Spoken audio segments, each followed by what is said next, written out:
kind of funny that I called you last night to say like, oh, Buck, we won't have anything to talk about. And then we both proceeded to fucking blab with each other for about as long as a podcast, I would say. And and at one point you said, maybe we should just save this for tomorrow when we started telling. Well, that's what they always say. When you walk into any podcast and you say something cute, they always say, fucking save it for the podcast. We're podcasting now, just so you know. I wanted to kind of clean up a couple of things from me talking about Tombstone and Val last week, because I went back. I watch these things to see. One thing that I do, it's just fucking so irritating, is I'm always bouncing my foot, bouncing my foot. That's what's known as, if you're an actor, and I would never do anything like this, of course, that's what's known as when there is a shot of another actor and you're behind him. That's what you start doing, is bouncing, bouncing your feet or twiddling your thumbs or something like that. And I watched this. I watched the thing we did the other day, mostly on Val, and I'm doing that, and I'm always playing with my face, and like Kaylin, you just have to say to me, Dad, quit bouncing your leg and keep your hands off your face every time you see it, okay? Well, I gave you the little note about your shirt there, so... Well, that was when my stomach was hanging out. Didn't Bill It wasn't right away, though. No. You waited till I finished my story. Well, there's some comments about them not liking me interrupting what you're saying already, so I got to pick my moments. Here's the thing that everybody needs to know about you and about Jim Anderson is that I would just basically sit here and try to think of somebody's name for 5 minutes or 10 minutes or 20 minutes.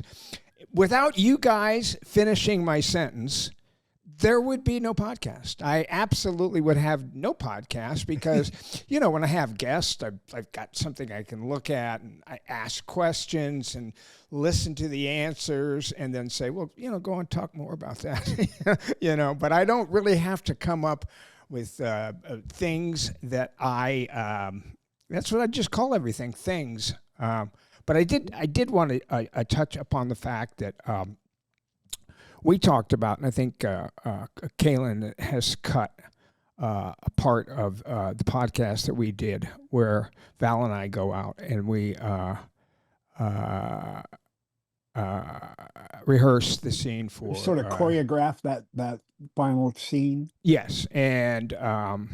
what happened is, I just noticed yesterday, you don't know when you're talking how many mistakes you make, but like somehow I was giving George Cosmato some sort of credit for that shot where Val comes out of the dark and into the light.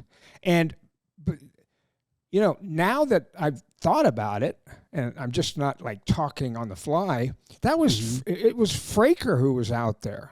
Fraker was out there shooting that scene. Okay, so that was completely William Fraker, who, I'll Be Your Huckleberry comes after he steps from the shadows into the light. And when I talk about who directed the movie, and I have said, and Adam Wingard said this on our podcast, is that a movie can get made without a director.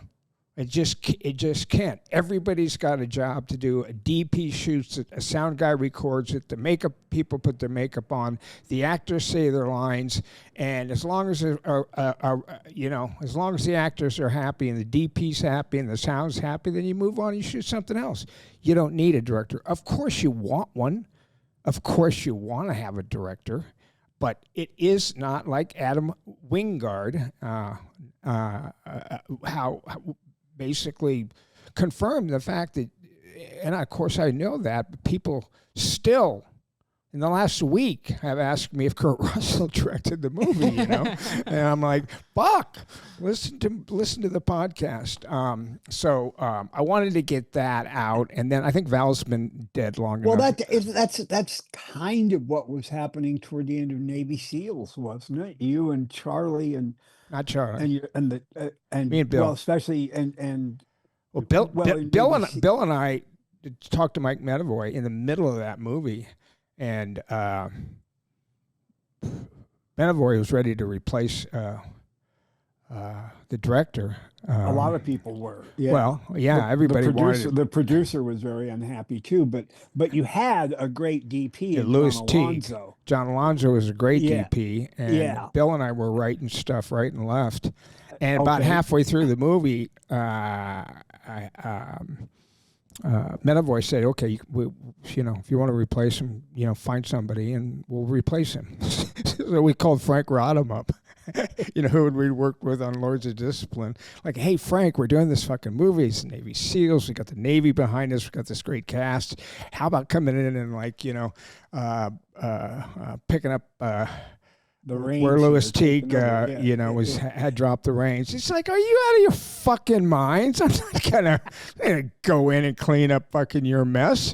You're fucking crazy, And I think that's when Bill and I realized, I don't think anybody's gonna come save this for us. No. That was just such a horrible experience. I'm always.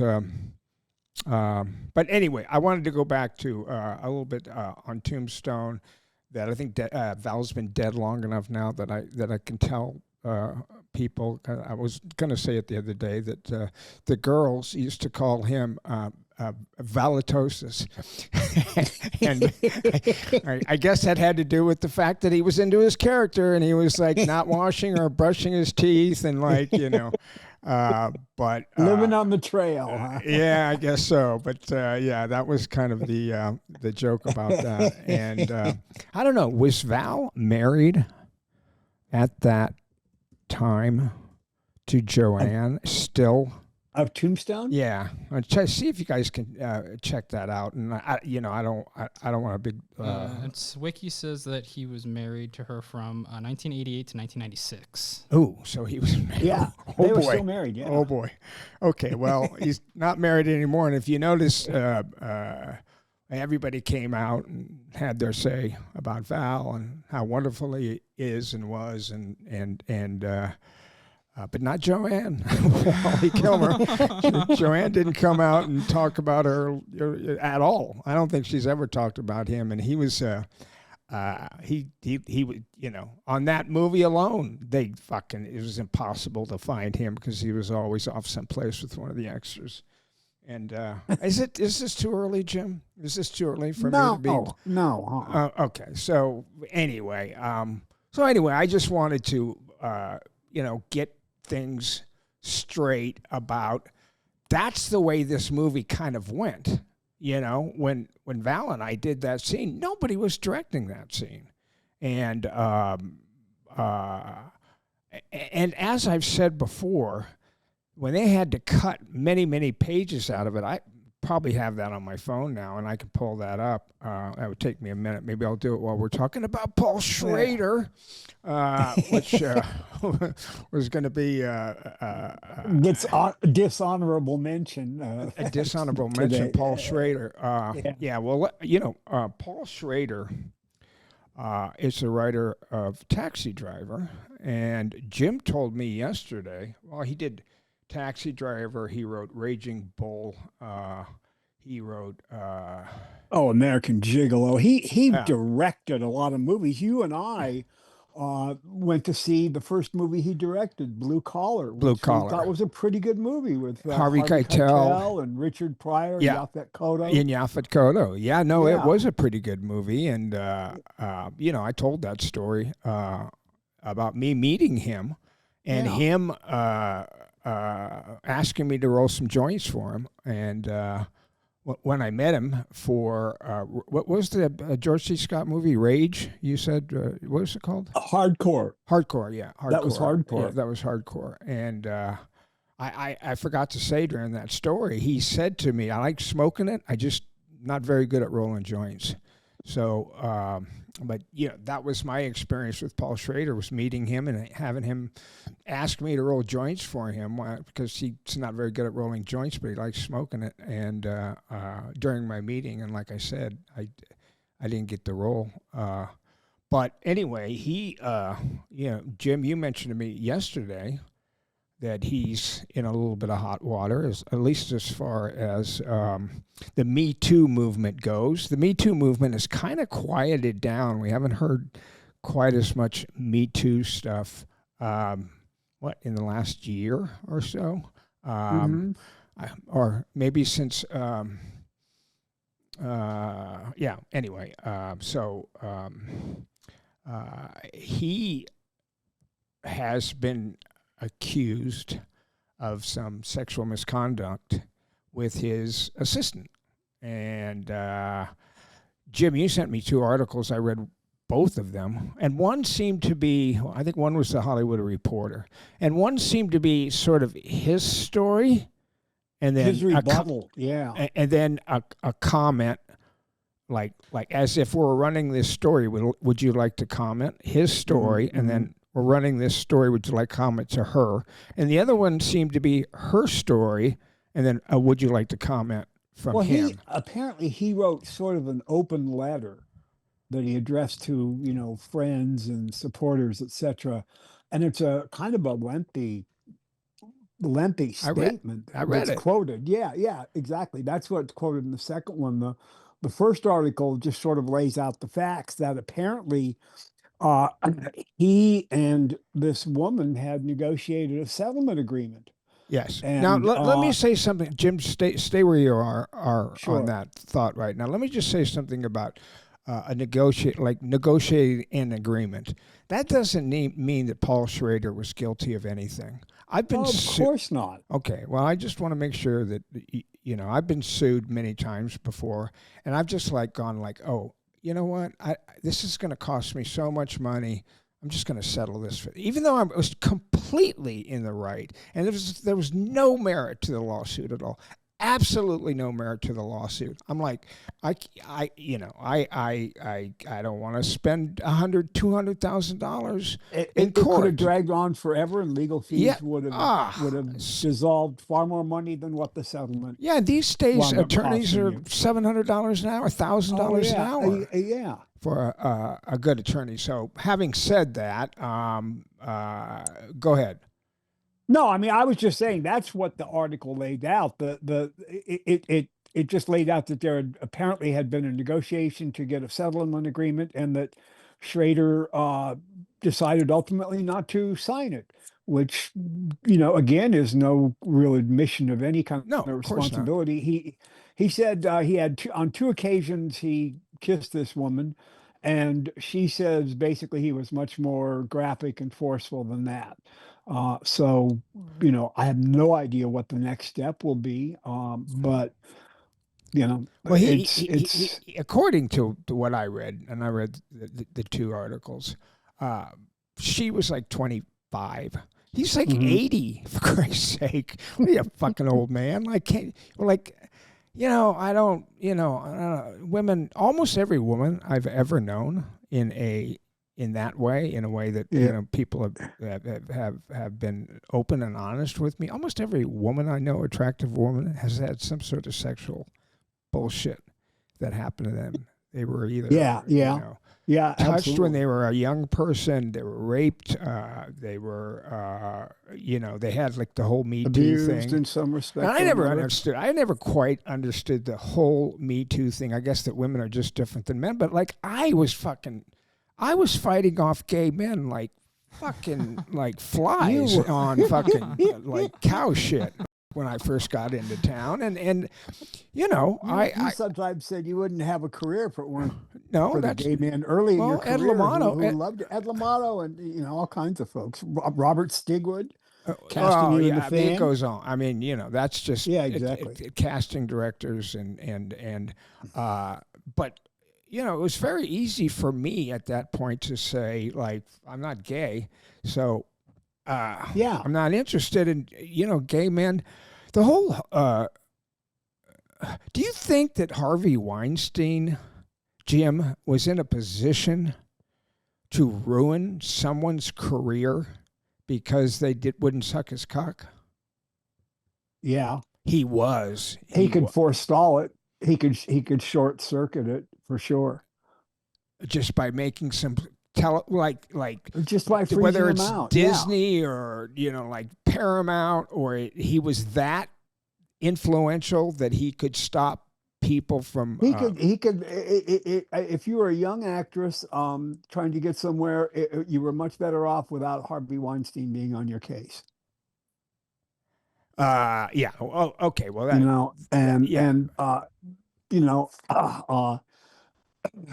that doesn't mean that every actress succumbed to his pressures, but not at all. Most didn't, but still, he really put them in a bind.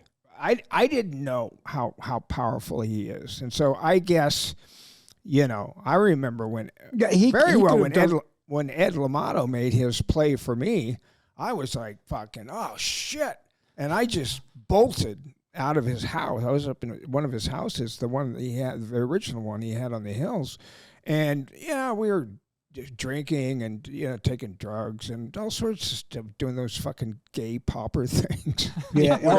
Amyl night. He probably figured, like he's doing amyl nitrates. He must be good to go. That's a sign. That's a sign. So, but anyway, he did made a move, and I was like so indignant. Not indignant. I wasn't angry. Shocked. Thank you. I was so shocked that I just turned around. I walked out of his house. I got in my car, drove home. And I the whole way home, I was kind of like, oh my, I wasn't thinking about my career. I wasn't thinking, oh, this guy could, he's. But at that point, he only had Richard. He had Mel. I don't know if he had Michelle. Or no, anything, he didn't have the client roster. And Robert Stigwood was diddling himself around me after I'd already been cast and I was already shooting the movie. And then once Ed did that, he never did it again. Did No.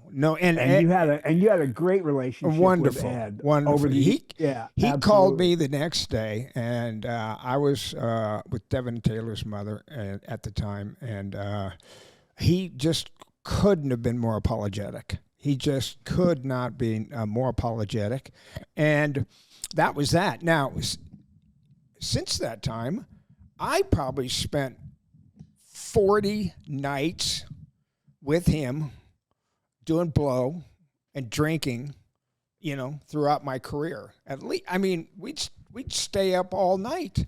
It was somewhat of a routine at one point. Very much a routine. Very much of a routine.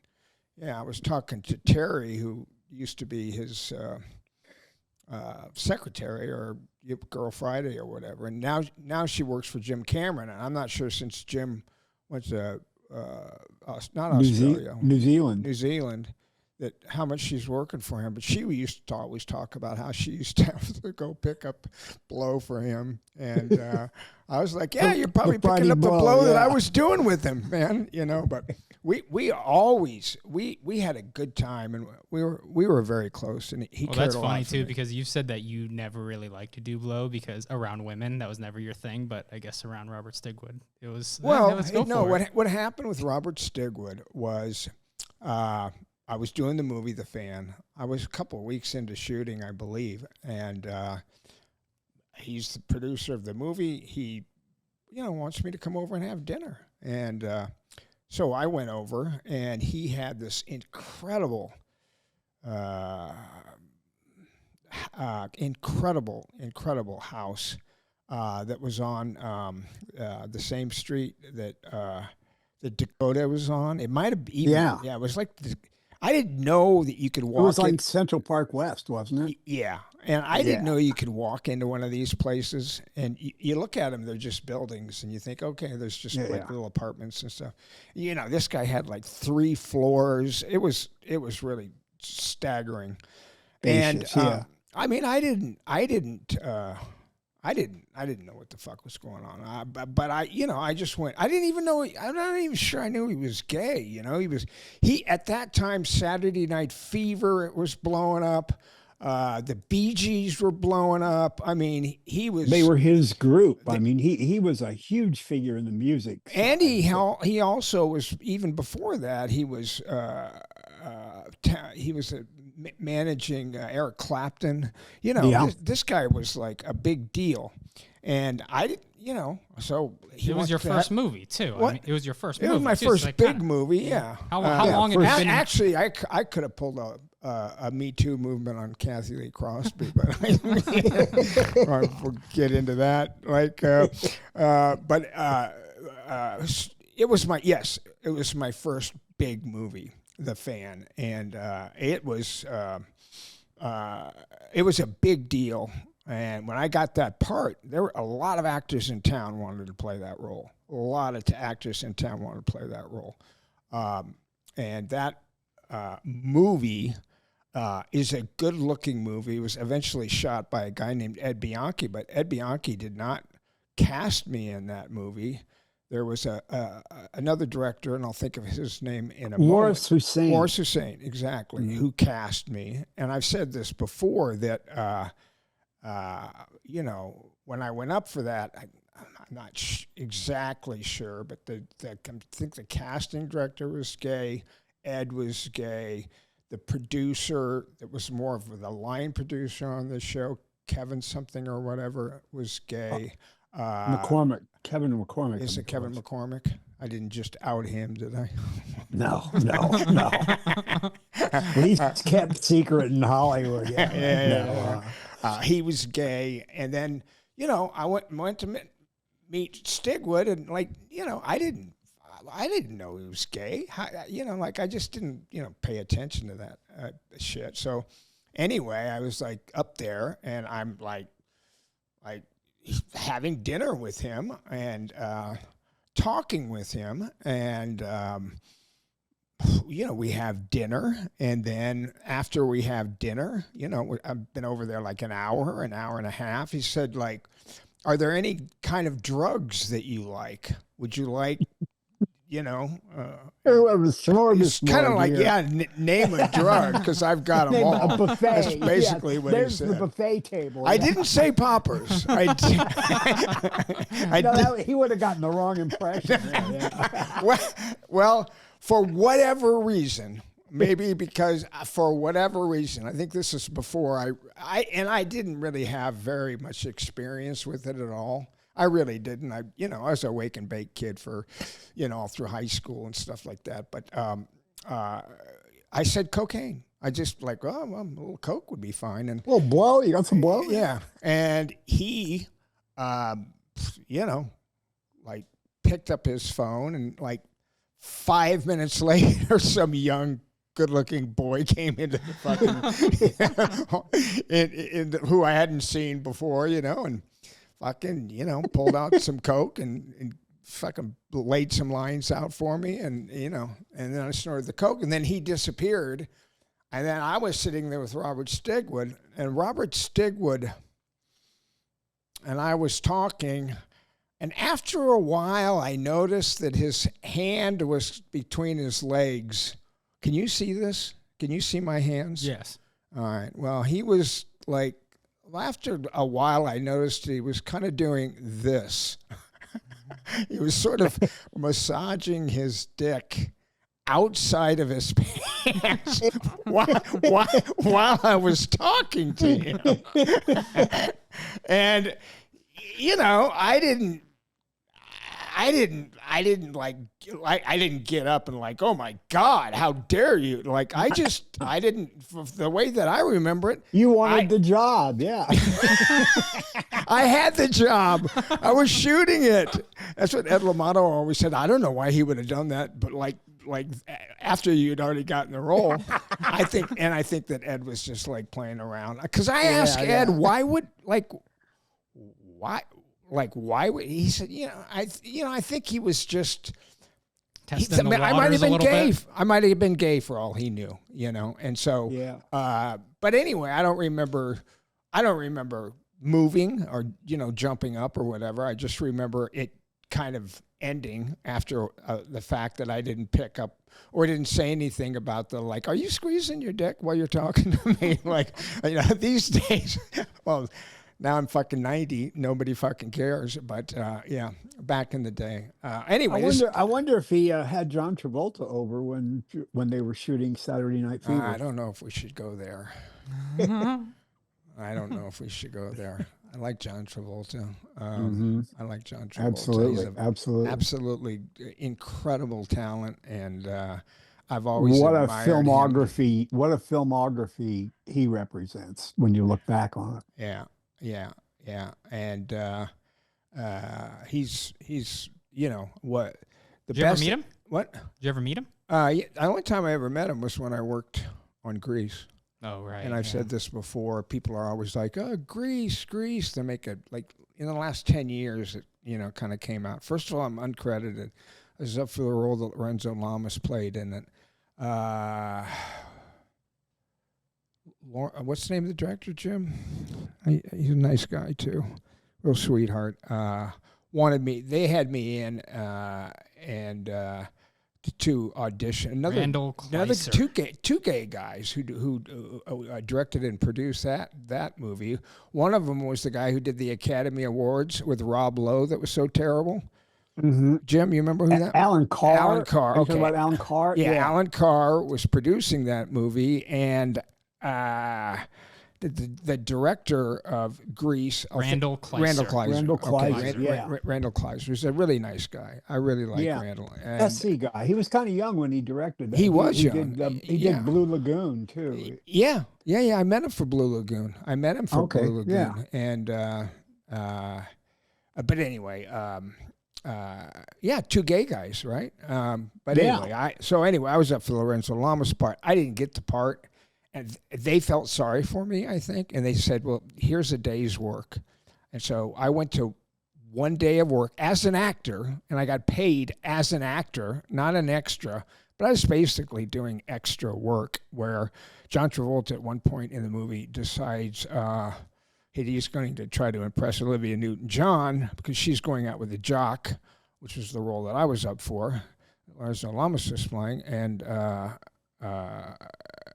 so he starts playing baseball and starts playing wrestling, and he decides to be a jock. And at one point he plays basketball, and I'm one of the guys he plays basketball with, and there's no dialogue, and he punches me in the stomach and takes the ball away from me. That also was a second unit shot. That was not, Randall Kleiser was not there for that, and I forget that there was a very famous actor who played the coach, sort of, but that was a second unit shot also. So that's a little bit like the Tombstone shot where the director's nowhere in sight, the crew's nowhere in sight. They peel off an operator, they peel off some makeup people, and they do it. And I'm not credited in it. If I had been credited in it, I would have gotten residuals. I wouldn't have gotten a lot of residuals because I only got paid like $700 for the day. So it wouldn't have been like any big deal. But yeah, that's. And then you were in one more scene you told me too, but they ended up cutting it from the movie, right? No, they didn't cut it from the movie. It's actually in the movie. There's a scene where Kaneki, I think is the character's name, brings a frog into a classroom, and the frog, causes some disarray. And the shot starts off on a young girl sitting at a desk and pans to the right and pans right past me, like full, from the waist up or from the desk up right across my face. And I might be the only person on camera at that point. And then keeps panning, and it pans off to another student, and then the scene starts, and it's just the beginning of opening shot of the master, I believe, what we call the master shot, and so and that's still in the movie too. But that was less. I had worked a bit before that.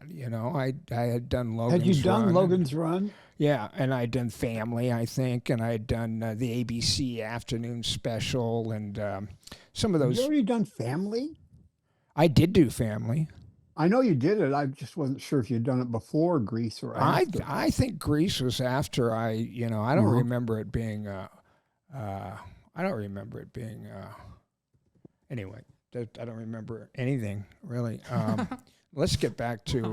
Speaking of the fan, getting back to that, I was reading about it a while ago, and Lauren Bacall in later years said she thought it was some of her best work, and James Garner wrote that it was the worst movie he ever made.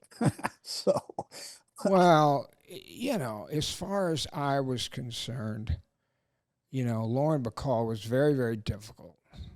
She was just really not a friend. Kind of mean-spirited, wasn't she? Didn't you find her? That's putting it mildly.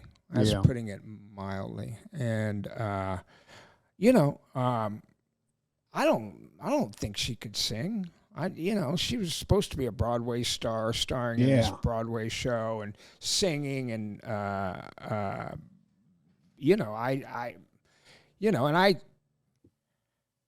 Okay, so we had a little hiccup here, and I'm kind of picking it back up because I was talking about Lauren Bacall and the fact that, by the time that I worked with her, I don't know, she seemed old to me at the time, but I was only 21 or something, so she was probably 45 or 50, but she had this gravelly old voice, and I can remember Ed L'Amato and I going to watch a screening of it, and she couldn't sing either. She couldn't do anything. That's one of the reasons why I always thought she was so unhappy, was that there used to be a group of people, Jim, that was around her, like Bogart and who were the people? Betty Davis and Catherine. Who were the people that were sort of around that bogey? Spencer Tracy and his wife. Who was Spencer Tracy's girlfriend? Katharine Hepburn. Katharine Hepburn. Yeah, that whole group used to hang out, and she came up with the term Rat Pack.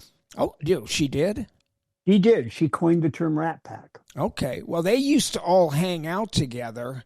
And then Sinatra, and she was 20 years younger than all of them. And then, and then, fucking Bogey died, and then all of those people died, and then she didn't have those friends anymore. And I guess she was political or whatever, but I don't think she was very talented. She's like, put your lips together and whistle. Like that was when she was 18 or 20, and like.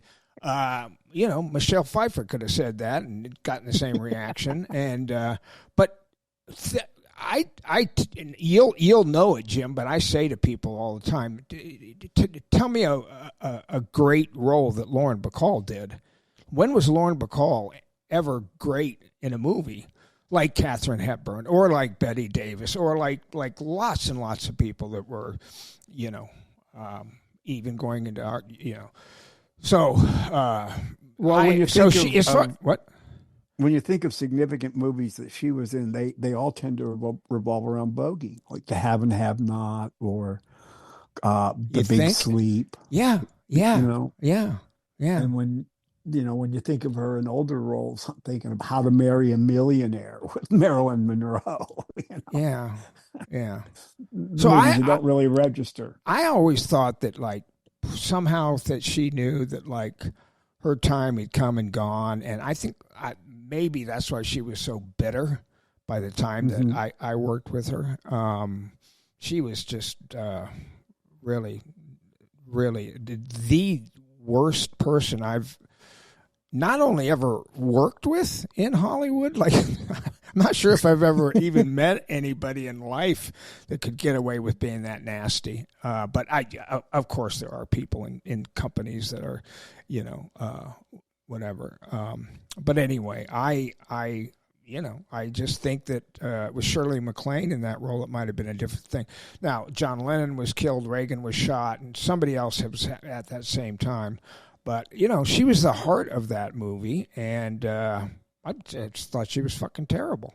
I didn't know it really at the time, but Ed got it. Ed got it right away. But, we had Maureen Stapleton. It had a great cast. Maureen Stapleton in it. James Garner. Yeah, James Garner, Hector Elizondo. I mean, it had a wonderful cast, and well, here's a story. The Fan. I've got so many stories about The Fan, but one of them involves Maureen Stapleton. And Maureen Stapleton was Academy Award winning, maybe Emmy Award winning already at that time. She had just come off of Reds, the Warren Beatty movie, where she would later win an Academy Award for Best Supporting Actress. Yeah, like probably the year that I was working with her. Exactly. And she was... I'm seeing that she nominated for 3 Academy Awards for Best Supporting Actress in Lonely Hearts, Airport, and Interiors, and then 1 for Reds. She was nominated for Airport? Wasn't Airport that silly? Airport? Yes. She was nominated for Airport. Best Supporting Actress. The first of those disaster movies. I didn't know that anybody got nominated on any of those things. Had she won any Emmys? Not Emmys, the theatrical ones? Tonys? Let me check. Oh, yeah. So she... Let's see. So she won. Maureen Stapleton we're talking about Stapleton, here. she won 2 Tonys. 2 Tonys. 1 Best Supporting or Featured Actress in a Play for The Rose Tattoo in 1951. Okay. And then she won again for Best Leading Actress in a Play for The Gingerbread Lady. She was nominated 4 other times for The Cold Wind and the Warm, Toys in the Attic, Plaza Suite, and The Little Foxes. Okay, so this is who I'm working with, you know. It just doesn't get much better than this. All kind of accolades, yeah. But she was known for her phobias, and it was well known. I even knew about it, and I heard about it because I was legendary. Yeah, working with her. That when she finished Reds, instead of where'd you say they were shooting? They shot some of it in Helsinki, in Finland. Okay. And it was from there that she was traveling back to New York. And she didn't fly. She was frightened of being on an airplane. I don't know how she got over there, but I remember that the production was kind of waiting on her. Or you heard, around the... she booked passage on a cargo ship to get back. Exactly. A cargo ship. Not not a cruise liner. Not a cruise liner, a cargo ship, because she was frightened of flying, and she wouldn't go in an elevator. She, if I'm not mistaken, the William Morris Agency in New York City at that time, and I believe it was the William Morris Agency. It might have been ICM, might have been, but whatever agency she was with was on the 22nd floor. Or it was the 30th floor or something in a building in New York City, and she wouldn't take the elevator. At this point, she's 60 or 65 and not particularly in shape. I think she used to drink a lot, and she would walk up the 30 flights of stairs instead of getting in an elevator. So I'd heard all this stuff about her, and there was a scene in the movie where she... is Lauren Bacall's assistant and friend, and at one point I am stalking her as the killer in the movie. I'm stalking her, and I eventually end up, spoiler alert, killing her, and then make my way to Lauren Bacall later on in the movie. So this is me stalking her. She gets the way it was scripted was that she basically walks onto an elevator, and I walk on the elevator behind her. By this time, you've already seen me kill somebody, or so everybody knows. It's a very tense moment. And she wouldn't, 2 weeks ahead of time, say, I'm not getting in an elevator. I'm not getting in an elevator. I'm not getting in an elevator. I won't do it. I won't do it. And so there were negotiations, and please, it's going to be safe. You're just going to stand. It's not going to be moving. Close. Nothing will happen. Doors won't close. Yeah. Nothing like that. And they finally talked her into basically doing a shot where the elevator was just they had fixed it or whatever, and so it was just sitting there. The doors were open, and you're shooting in a real office building, too. We are shooting in a real office building. And we shot everything on that movie. There was no sets. And so everything that was everything exterior and interior, like my bedroom. Was on location. Was on location, yeah. I don't remember there being any studio at all. And I'm young, man. I'm 21 or I forgot how old I was, but I was young. And I'm working with Maureen Stapleton, and I know that she's a legend. And so this is really my only interaction with her. I have another interaction where I'm down in the, what do you call the tube in New York City, the underground? Subway. Yeah, the subway. And that's where I kill her. But this is before that. So anyway, I'm stalking her, and they wanted a shot of her getting on the elevator and me walking in and then standing behind her. Not right behind her, so it couldn't be seen, Right. Stand behind her and find the camera. And they said, listen, this is all we're going to do. So walk in there.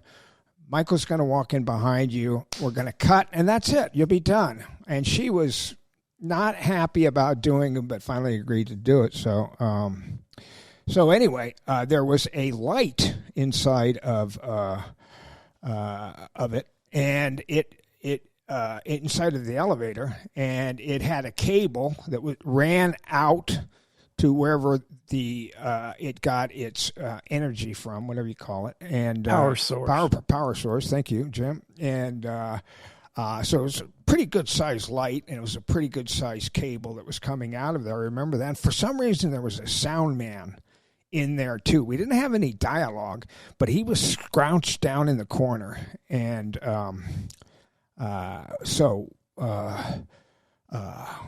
we go about getting ready to, shoot the scene and begin shooting. And Maureen Stapleton walks into the elevator. I walk in behind her, and she reaches up and she presses a button, like the 5th floor. Which, like, nobody thought that she would ever do that. Nobody that didn't the camera's not going to record that. She didn't need to do that. Well, she didn't need to do that, but she's an actress, and she's an Academy Award-winning actress, and she's a Tony-winning actress, and that's what you do when you get in an elevator. Not question her method. No, you press a button, but nobody thought about it at all. Nobody thought about it. So the doors fucking start closing, and the doors close, and the elevator starts going up. It's got this 9 light in, or whatever size the light. It's got this big light inside of it, and it starts going up, and we get like between the 4th and 5th floor, and it went from being an elevator to that light slamming up against the side of when the elevator doors open, slams that, and we're stuck. And the elevator's going like,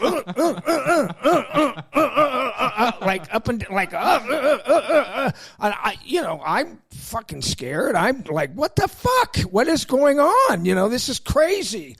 And of course she, God bless her heart, man. We were shooting, it was supposed to be winter, okay? So everybody had on, peacoat. I had on a peacoat, shirts, and did we get that in before about the guy that got fired? I don't think we did. Bush. I think that was Bush. before Okay, my thing went out. Anyway, Dick Bush was, just reminded me because Dick Bush was a DP on that, and at one point I wanted to wear white socks because they played kind of a dorky but very dangerous person, and he threw a fit, and then later, and I was like, what? You're the DP. What do you fucking care? You're not the wardrobe designer. But I couldn't say that shit at that time. I was 20. It was my first big movie, and he was Dick Bush, and only to find out later that Jim Cameron, he was the first to go on Aliens. He was the original DP on Aliens. So thank you, Jim Cameron, for showing Dick Bush the fucking door. But getting back to, so we're in this elevator, and the thing is stuck, and it won't go up and it won't go down. It won't do anything. It just keeps bouncing.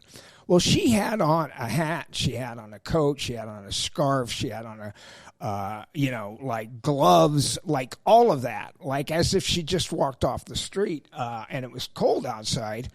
And I didn't know when people have phobias how they would react, but she started freaking out, and she started taking her clothes off, like her hat came off, and her coat came off, and her scarf like came off, and that was, I understand as an actor now what it's like. I guess she felt that's when she was frightened, that's what she did. And her clothes started coming off. And not only her overcoats, pretty soon, like she had like taken her fucking blouse off and she was down to her bra and she had like a dress on or whatever. And that thing came off. And she had on those tights that women wear. The tights start down on the shoes, and they have the tights that go up and connect up at the top on the underwear. Remember those tights back in World War II or whatever? And she was basically almost naked, and she was laying on the floor screaming. And it was like fucking insane, man. And the doors were open, semi-open, and visible to people in an office. No, Jim. That's not what happened. Isn't that right? No. What happened was that the sound guy was able to communicate with the set, which was 5 stories down. The entire time the elevator's going, and he's able to talk to them. So we were in that elevator with it kind of jumping up and down, like a ride that you would have at Disneyland or something, and for probably 5 minutes. Yeah. And the sound guy was able to talk to them down below, and they were able to tell him that you're not in any danger. But like at this point, she's taken off all her clothes. She's basically nude except for her underwear, a pair of tights. The shoes were gone. Everything was gone. And she was laying on the floor facing the front of the elevator, and she was screaming. And, like I said, I was scared too. Anyway, they finally figured it out. And the craziest fucking thing, I can't even imagine the reaction of like what people thought, but that elevator, and they wanted to take it up another floor. And I was saying to the guy, no, let's go down. I want to go down, I don't want to go up, but anyway, they decided to they were able to take it up to the next floor. So we get up to the 6th floor, and I guess they added more cable to I don't know what they did, but we were able to move at that point. We go up to the 6th floor, and the doors open, and Maureen Stapleton is laying there naked, except for underwear and bra and screaming tights, and hollering. And she's screaming, and she's crawling out and into what is somebody's office, the front of their office where you have receptionists and shit. And you have a receptionist in like a doctor's office, 2 or 3 people looking like, what the hell is going on? Hey, is that Maureen Stapleton? Oh my God! So is that Michael Biehn trying to kill no, her? nobody knew who I was, and she crawled out, and I can, it was like a, and she was nude, almost nude, and it's one story from the fan that and Maureen Stapleton, and at one point I was telling this story on the set. And not on this set, I was by my trailer, and I was telling this story, because I was there. So, I was telling other crew members, and they,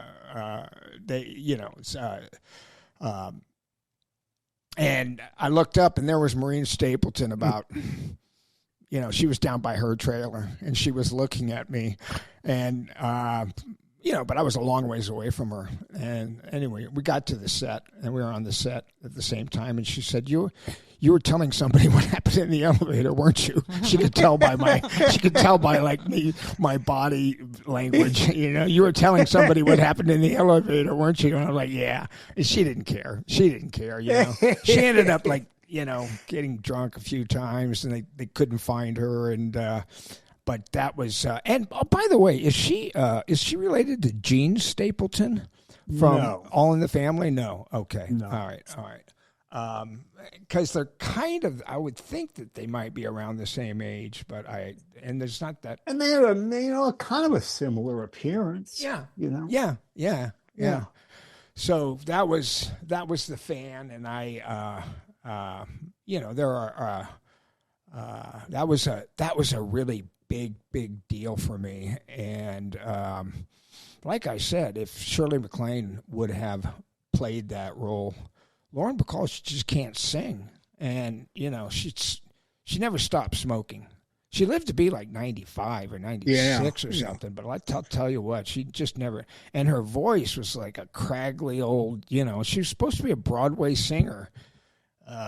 Give me hearts, not roses. I forget the song. Ed L'Amato used to like.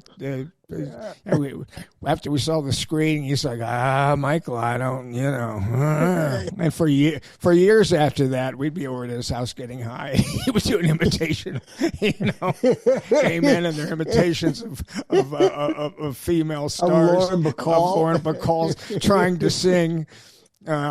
But that was, and that was right around the time Reagan was shot. I was going to say, that movie, you completed it, I think, in June of 80. And I went to work at Paramount in January of 81. And by the time that movie was completed, Paramount, after the movie was completed, Paramount picked it up for distribution. And I remember sitting in I don't know why, but executive, go ahead. Well, because I think they were buying some other pictures from the main the company that financed it, Filmways, was sort of going out of business. So Paramount picked up some of their movies for distribution. And I remember sitting in a meeting with Michael Eisner and Don Simpson and Jeffrey Katzenberg and the honchos running the place, and they had this movie to release, and they were trying to figure out when to release it because John Lennon had just been killed a month earlier. And they were afraid that the movie would come off as looking like trying to exploit Lennon's killing when, the movie had been shot and in the can before Lennon was killed. But there was a considerable sensitivity about when to put it out. And then, like you said, a month later, the Academy Awards were delayed for a day because Reagan got shot on the day that they were supposed to happen. So, so the idea that was in the background. The idea of a celebrity being killed or stalked was, and that was the whole Jodie Foster thing, and that takes us back to Taxi Driver, doesn't it? Always comes back to Taxi Driver. Always comes back to Taxi Driver. Roads lead to Taxi Driver. Yeah. We were talking about Paul Schrader, and I just wanted to, from the article that I read, he's not 80. I think he's 78, but he's not. Doesn't something happen, Jim, to like really old people? Not that age, but like. When you get like even older, like don't men have a tendency to get a little grabby when they start losing their? Don't you remember that Bush wasn't Bush Senior a guy that was kind of grabby towards the end? Well, and Biden was accused of being kind of handsy. Well, yeah, older, he liked to hug people. That was I thought that. But that's kind of. But I think you kind of shed inhibitions, sort of like you don't give a shit. It's one of the I'm 90. Of growing old. What are you going to do with me, man? I'm old. Yeah, really. Put me in jail? I'm already in jail. I earned this. Yeah. So anyway, you let me know about this Schrader thing, and of course, it's important to both of us because he wrote Taxi Driver, and Taxi Driver is a movie that changed my life. It's interesting, Jim, that I went back to listen to our conversation about Taxi Driver, and you basically said, I saw that movie the very first time I saw it. I was up in Palo Alto or whatever, and blah, blah, blah. And I walked out of the theater, and there were two people, and one of them said, I don't know, George, things are just passing me by. The world just passed me by. Yeah, and you just saw a brilliant movie, and he didn't get it at all. Now, I had heard that story enough times and related to it enough that when you were telling this story, I thought I was there. So everything that I say, it's got to be taken with a little bit of a grain of salt because for the last 20 years, I thought I was there with you when that happened. But so when I went back and listened to it, I was like, oh, could have happened. It could have been. Yeah. Well, that's the way it goes into the memoir. When we write the memoir, that's well, this is the memoir. This is the memoir. This is why I wanted to do a podcast because I can't write. Wait a second, what a period here or a comma, Jim? What's the semicolon? I didn't pay attention in school. There's capital letter to start. It's a start. So anyway, we're talking about Paul Fraser. Paul Fraser. Shouldn't be too hard to forget that name. No. So I read both articles, and it sounded to me like that after hours or whatever, they used to drink a little bit, and there was like one time that they were drinking, and that he kissed her. And now he's 80 and she's 24 at the time, or 23 at the time, which is just fucking kind of gross even to fucking think about. But according to what I read, and I'm just following what I read in the Hollywood Reporter, she didn't say anything. And then a month or two later, he tried to kiss her again. And she was like, dude, bro, this is just not going to, like one of those things, like leave it alone. Once is enough. Yeah, once is enough. And then, but what I read, and this whole Me Too thing, I don't quite, and I basically have talked about my experiences with Me Too, and like, yeah, I kind of get it, but I'm not a woman. The next thing that I understood that happened from reading the Hollywood Reporter article or the other article from The Independent was that he called her at one point and that he was frantic, that he wasn't feeling well. He thought his heart was stopping or something, but he needed to have he needed to get packed because they were going someplace, and she used to go with him to all these places. And that, like, when she went up there, he opened the door and he had on a robe with his dick fucking hanging out. And instead of going like, well, fuck this, she went in and started packing for him. I don't know, but I would just think at that point, you go like, dude, you're 80. I don't want to look at your dick. And like, go away. I'm leaving. Pack yourself. But then she went in to pack herself, and then he came over, and he was all sweaty and touching her. And the whole thing just sounds absolutely fucking horrendous. But, I don't, it's Paul Schrader. It's our guy from Taxi Driver. And one of the interesting things that we found out when we were looking up Taxi Driver before, or when I was talking to you, Jim, how many nominations did Taxi Driver get? Four Right. Nominations, and it won how many Academy Awards? Well, it won any. It didn't win any, which is really pretty incredible. Nominated for Best Picture, Best Actor, Best Supporting Actress, and Original Score. Didn't win any. And it didn't win anything. No. The score was unbelievable. And who played? The score was Bernard Herrmann's last score. Bernard Herrmann was a very famous composer. He composed the score for Citizen Kane, and most notably for a whole bunch of Alfred Hitchcock movies. Oh, and wow. And he died like the day he finished scoring the movie. The last card on the movie is, this film is dedicated to Bernard Herrmann, because he died basically right as he finished composing. It was an incredible score. And, Scorsese should have won. I always say this, and then you look at, but Harvey Keitel was not nominated? No.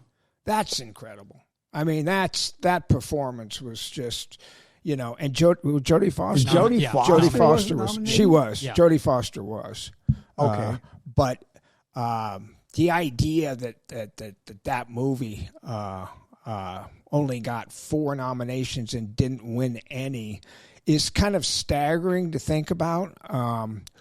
Just out of curiosity, who won Best Actor that year? We covered it last week. It was from what was the movie? Was it Network? Yeah, Network. Oh, Network. yeah. Okay. Yeah. I'm mad as hell, and I'm not gonna take it anymore. Right? Yeah, it was that was a. He dropped dead of a heart attack at the Beverly Hills Hotel. I think about a week or so before the award was given to him. Yeah. So anyway, I don't know, what's going on. Another thing I wanted to talk to you about, Jim, was that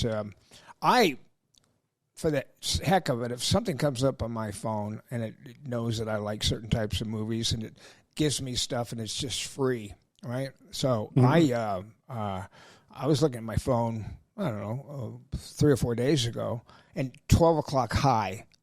Okay, this is a movie that I'm not familiar with. I've heard of it because I think there used to be a television series called 12 O'Clock High. I was going to say, when I was a kid, there was a series by that name, but that was in the 60s when there were a number of World War II series on TV. I used to watch Combat with Vic Morrow. Yeah. Quite a bit. Poor Vic Morrow. We'll have to talk. We'll talk about my experiences with John Landis. John Landis. Yeah. I've got some pretty good stories about Timmy Colseri and John Landis and the helicopters. Yeah. Oh God, that is that's a pretty good fucking story. I will say that you did tell that story when Timmy Colseri was here, but it's so funny, and we got a lot more viewers now. You got to tell it again because it's so funny. Oh, it is. It is for sure. I cut that clip and laughed at it and over and over again. Well, John Landis was a phenomenal director, and he had just done hit after hit after hit after hit.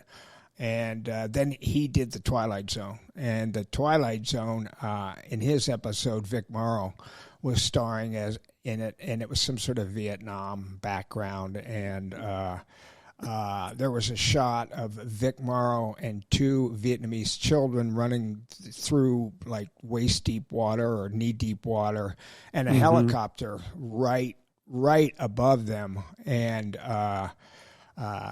according to the prosecution, because he was charged with some not, I don't know, murder or manslaughter. I think it was manslaughter. Yeah, and I think that he wanted the helicopter and them to be in the same shot. And listen, I'm going to talk for him because I like him a lot. And he talk about having what a guest he would be, man. He's like, boy, does he have great stories. He's an incredible guy. But anyway, he wanted the helicopter and them in the same shot, and he kept saying lower to the helicopter, and the helicopter pilot, I guess, was listening to what the director said and went lower than what they were supposed to do in the rehearsals, and one of these foam or explosions went off, hit the tail rotor. Everybody knows this. Helicopter went down, killed Vic Morrow and both those children, which shouldn't even have been there at that time. They were. The two kids were working past the permissible hours. Yes. So that was a problem there. So he then was charged. Do you know who, Jim, do you remember who the prosecutor was? Was it a... now maybe I'm mixing this up with I think it was Simpson a little bit, but anyway. So anyway, he was charged with manslaughter, and it was a very famous trial. Yeah, one of the first trials that went on for quite a while. Did they have cameras? Did they have cameras inside the? I know there were cameras, inside. Okay. And there he was sitting in the defendant's chair. Yeah. Well, I worked with him afterwards, and I was doing a show with him that I'd have to look at my IMDb page to remember the name of it, but and it had a good cast. Dan Aykroyd was in it, and Billy Zane, and some other good people. Rob Schneider. This is Susan's Plan. Susan's Plan, right? Rob Schneider was funny. God, Rob Schneider. He was a funny, Were you two guy. guys cohorts in the movie? We were cohorts. Yeah, we were like the gang that couldn't shoot straight. We were like bad guys that just couldn't get their shit together at all. You know, they'd reach for their guns. Wait, do you have my gun? No, I don't have my gun. I thought you brought it. You were supposed to bring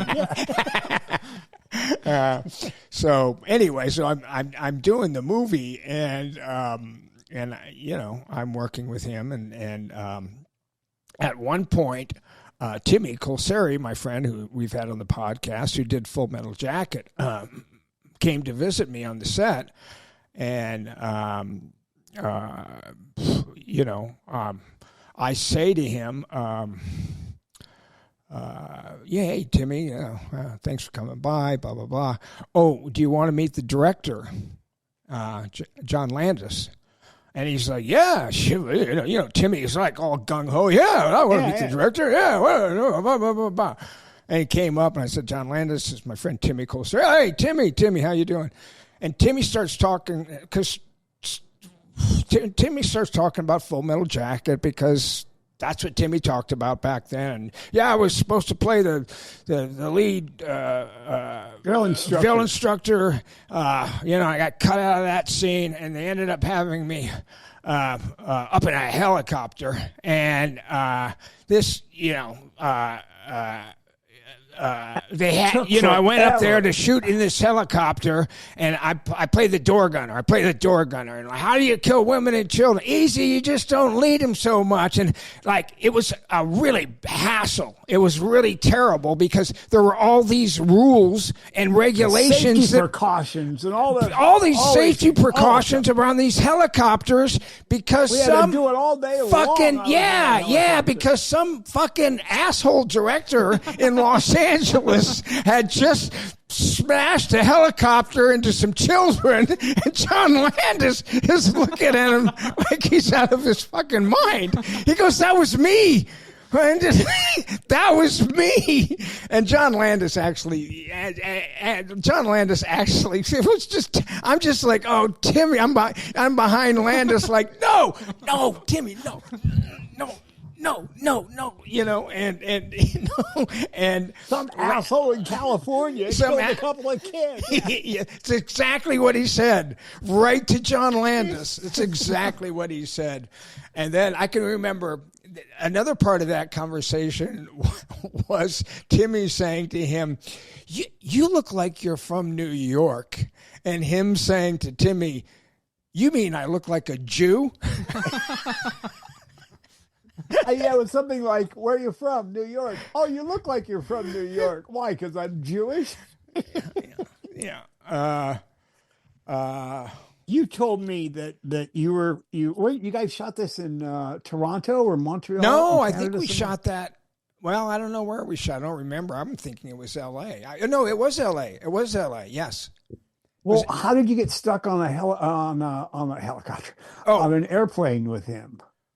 Oh, that with was Landis. That was just by, you know, he happened to be flying first class, and I was flying first class, and we were on the same plane. I think we were coming from Canada. We were not shooting that show. This was after we had shot Susan's Plan, and what happened was there was a mechanical problem with the plane, and the plane either landed somewhere that it wasn't supposed to land. In Chicago. You said you landed in Chicago. Okay, you got a much better memory than me, Jim. Well, what the extraordinary thing about the story to me was you were flying back to L.A. with John Landis from Canada. You had to land in Chicago, and you're stuck on the tarmac with John Landis in a plane and I think one other person was with you for 4 hours listening to John Landis stories. And I said, I would have paid admission just to be an observer of that, you know, because I could certainly listen to John Landis stories for 4 hours for sure.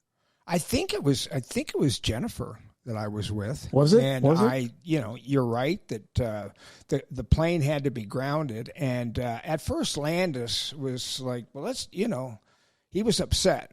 You know, he probably needed to be someplace, and he was upset. He was very upset, and he was trying to throw what weight that he had left around a little bit. And once he calmed down, we just sat down, and we had like 4 or 5 hours. We're sitting at this tiny airport, and he just started talking about stories. He started telling stories, and he was absolutely fascinating to listen to. He started as a stuntman, Jim. Did you know that? I heard him interviewed one time, and I think he said the first thing he ever worked on was Kelly's Heroes. Right. And I think he was like an extra on a horse. And he told him, yeah, I know how to ride. And he'd never been on a horse in his life. But, but I believe he said he just was wandering through Yugoslavia and came upon the crew, and he got a job with them. So does that accord with your memory? Yeah, that sounds basically right. I thought that he said stunt man, but it might have been something to do with a horse or whatever. But that's kind of like, can you name his movies that he did? It's very interesting because he had like a number of very well received the Blues Brothers and a number of stuff. Well, he contributed to a movie called Kentucky Fried Movie, which was a bunch of skits, and then Animal House. Animal House, right?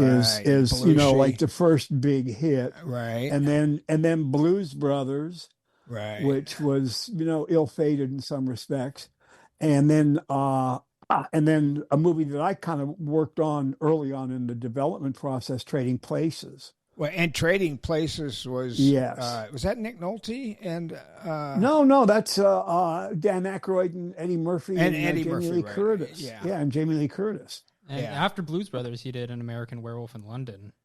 Yeah, and American Werewolf in London, I think, was pretty well received. Do you remember the visual effects? It did well. I mean, did you see the box office on that, Kalen? I'll look it up. Yeah, and then what? And then what? Because what happened was he had this career that was really moving and grooving. I mean, he really had a great career going on. And then he was cranking out hits one after the other. Yeah, total box office for American Werewolf in London was $62 million. Okay. And it cost $5.8 million. So. Oh, there you go. There you go. And then what did he do after that? I think he shot one of the Michael Jackson videos. He did, too, like for Thriller. And that's again, he was talking about that when we were there. I remember him talking about Michael Jackson. He did the Thriller video, which in living color. I forget the name of the actor who does he does a imitation of Michael Jackson. Wayans? It wasn't one of the Wayans brothers. It was one of the other guys on it. And I know who you're talking about. Doesn't matter if you're black or white. Yes. It was that song that he was basically doing. He does Ebony and Ivory. Yeah. But anyway, so Landis, then after the accident, I don't think he ever had a hit again. Last thing that I heard that he did was a documentary I think it was a documentary on either a singer or some famous actor. But I remember when I was working with him, I was working with him, and I was reading a book about John Huston, and now maybe I might be getting him mixed up, but I think it was him. I was reading a book about John Huston, and he walked by me and looked at it and said, yeah, it was him. And he said, what are you reading? And I said, oh, I'm reading this autobiography of John Huston. He said, oh, you don't you don't want to read that. That's not the real John Huston story. It was written by John Huston. So, anytime we're writing about ourselves, we see, roses and this and that. And about a week later, I got, or he handed it to me on the set. I had forgotten exactly what happened, but he handed me a biography of John Huston. And he wrote on the inside of it, blah, blah, blah, blah, blah, blah, John Landis. This is the real story. You want a story, this is the real story. Loved John Landis. And gave me the book, which I read, which, did paint the picture. But Oh, my phone's ringing. This must be my creditor. No, of course, it's my wife. It's either a creditor or Jennifer, so I could answer. I will just say, you mentioned that he didn't really do much after the Twilight Zone Hold on. incident. Jen, I'm right in the middle of the podcast. I'll call you back. What? You mentioned that he didn't really do much after the Twilight Zone incident. Yes. But he did do Coming to America. Oh. After that, and that made 288 okay. between 288 and 350 million at the box office. So all right. I'm wrong. God, what do you know, Jim? I was wrong about something. That's that. That's kind of amazing. Yeah. Anyway, he's a fascinating guy, and that's the thing about being an actor is you get to hang around with people like John Landis, and it's just he's just amazing filmmakers and stories and deal like that. I wanted to talk to you before we have to go because I'm sure that we've been on for a while. Our clock is not working, and after the issue that we had with the audio earlier, we're at an hour 15 right now. Just so you know. Okay. Well, I was talking before, and I'm not sure if I'm repeating myself now because we had some technical issues, but I was talking before about like my phone basically sending me movies to watch, and 12 O'Clock High. And I think we got off of that, and I think that we have spoken about it again since our interruption. I've forgotten now, but 12 O'Clock High with Gregory Peck. And, my phone, I look at it, it's free. So I start, watching it. And that movie, I was really surprised at World War II movie. It's as good as they get. It is a fantastic, almost feels like it doesn't feel like a documentary, but it is so well acted, and it is so kind of true to life. And Gregory Peck, God, there's a scene in it where he kind of goes crazy. He's just absolutely stunningly brilliant in it. And I called you, Jim, to tell you, hey, have you ever seen 12 O'Clock High? You said, no, I used to watch the television series or whatever. And you told me that it was scored by who? By Randy Newman. Scored by Alfred Newman. And then a fellow named Alfred Newman. And then now tell me what you told. This is just incredibly shocking to me. This family. Do you remember the details, Jim, or do you need to look up the details of that family? I mean, we looked at it yesterday, and there are at least 6 relatives who had significant careers in composing music for movies. Lionel Newman, Emil Newman, Joey Newman, just incredible, and then didn't you say the guy that did the music for 12 O'Clock High won like 9 Academy Awards? Yes. Like that's, he won 9 Academy Awards and was nominated 45 times. Nominated 40. I mean, even Meryl Streep's going, what? Nominated 45. And that was just one of the, and his final score was Airport. The Stapleton movie. Is that the one that Maureen Stapleton got the... yes. She got her, And he got nominated for Airport too? Well, it was his final score. I don't know if it was final score. But it was his final score, yeah. He's the third high, 9 Academy Awards is the third highest number of Oscars ever won by an individual. Really? Yeah. Really? But Jim, you said he's got 2 nominated brothers. for 45. He's got, well, first of all, when I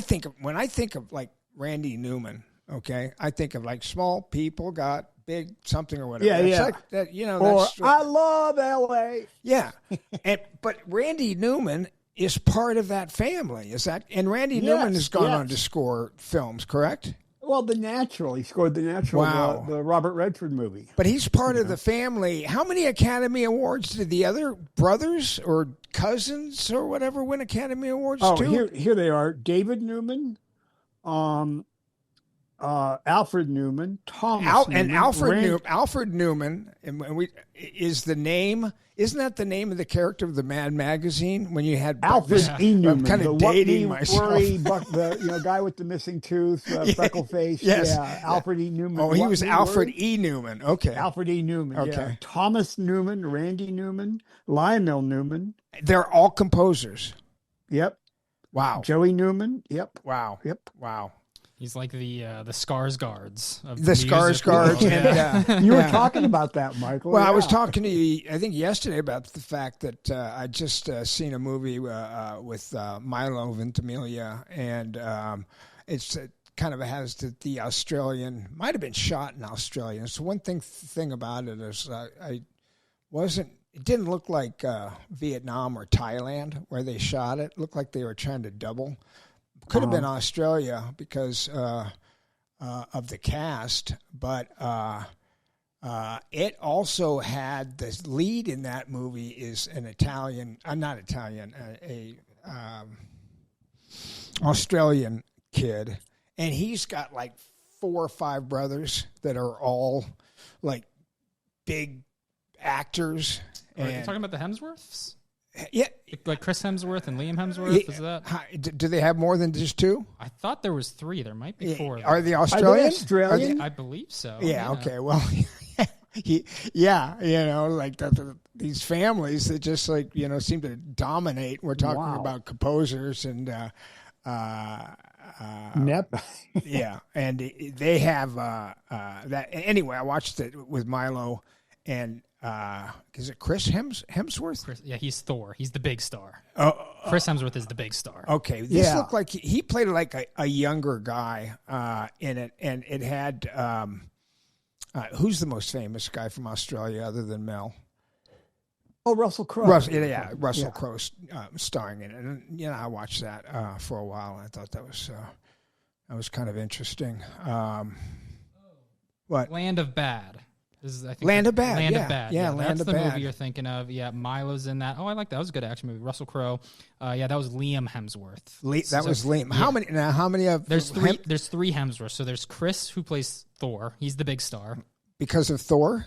Yeah, he was in pretty much. Okay. That's He's where been in some pretty big movies. He was in a Ron Howard movie about car racing, wasn't he?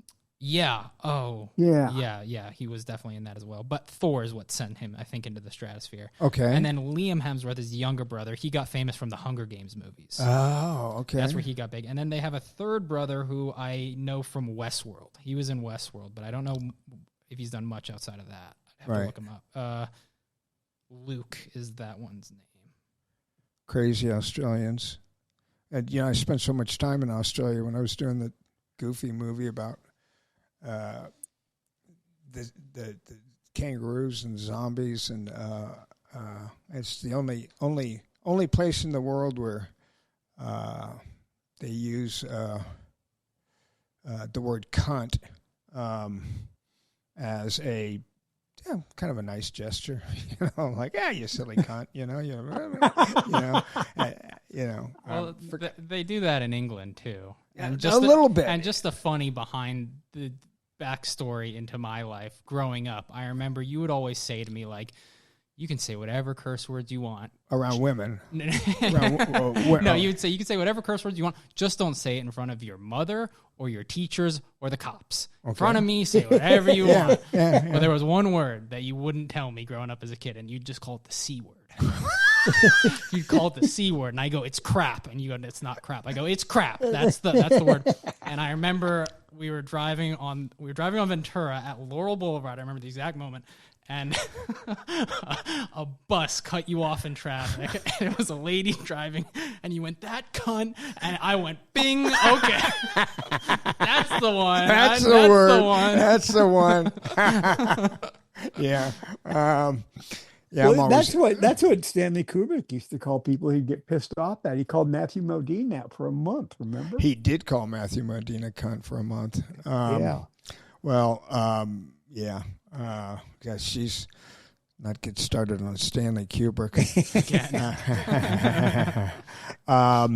Let me see. So we're at about like an hour 20, maybe an hour, coming up on an hour 30 at this point. Yeah. Jim, do you anything else that we talked about that you think that looking at Val Hill and Joel Schumacher? Oh, I know, Jim. I wanted to ask you this, so we'll just do it on the podcast, and it won't be funny, but it was another Val story. And it was a story. Is it John Frankenheimer that did Val work with John Frankenheimer? Island of Dr. Moreau. Oh, okay. He was on the Island of Dr. Moreau. And Frankenheimer was a guy, Jim, explain his career. He was very, very hot for a long time. Then he kind of went silent. He was a client of Jeff Bird's. I used to deal with his office, and I had lunch with him once. He took me out to lunch, and he was started off as a director of TV in the 1950s, but he made some very significant movies. The Birdman of Alcatraz. Yep. He made another Burt Lancaster movie called The Train that people like quite a bit. He made a car racing movie called Grand Prix. He made a movie I really liked, that a lot of filmmakers like, with Rock Hudson, called Seconds. There is a story. Now, I'm not sure who the director was. I want to say Barry Levinson. I don't know. Manchurian Candidate. He made the original Manchurian Candidate. Okay. And he did, well, anyway, he stepped in on the Island of Dr. Moreau. I think he did one of those replacement things we were trying to get. And there was a story that I heard, and, you know, you never know about these stories, but I heard that, you know, when he was dying, when he was on his deathbed, there was another director that knew him well. I want to say Barry Levinson. I don't know why I keep going back. I think you're right. I've heard this too. Okay, so and Frankenheimer's dying, and, you know, hasn't said anything, and everybody knows they're just waiting for his heart to stop. And at one point, he kind of raises his head and looks up, and if it was Barry Levinson, he kind of gestured for him to, like, come close. Come close. And Barry Levinson, or whoever the director was, you know, kind of went down. He wants to say, you know, he wants last to say words. Last words. Yeah, last words. Don't ever work with Val Kilmer.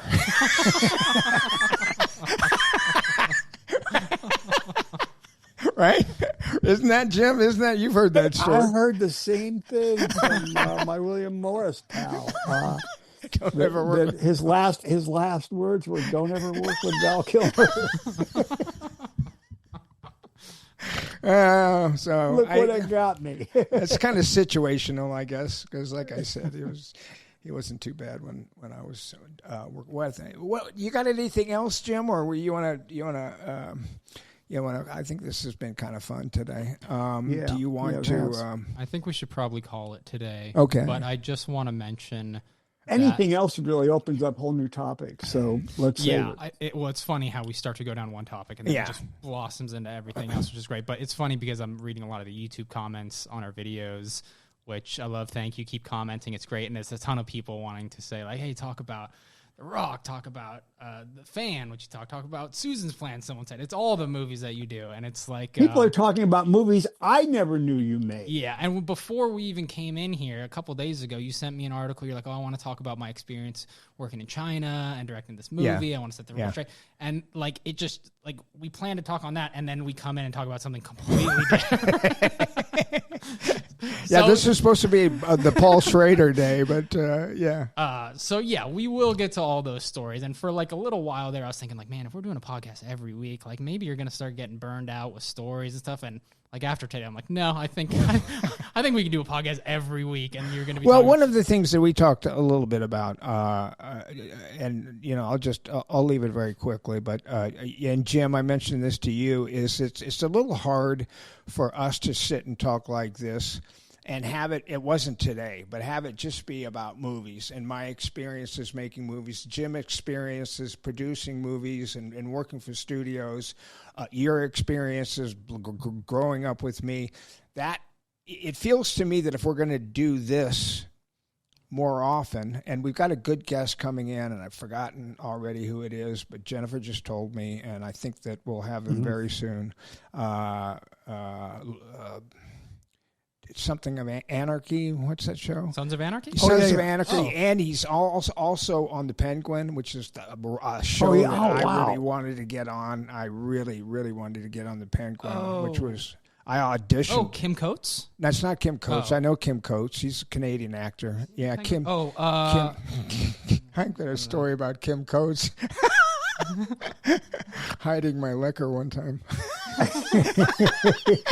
Oh, it's Theo Rossi. Yeah, Theo he Rossi. came into the Adam Carolla show once. He was very nice. So that's cool. That's great. I didn't even know we had him. So that's great. Yeah. So from what I understand, he's going to be coming on pretty soon. And but I feel that. Oh, Kim Coates was in that new Peter Berg. Did you watch that Peter Berg show on Netflix about the Western? No. Oh, he's good. Do you know which one I'm talking about, Jim? It's what's it called?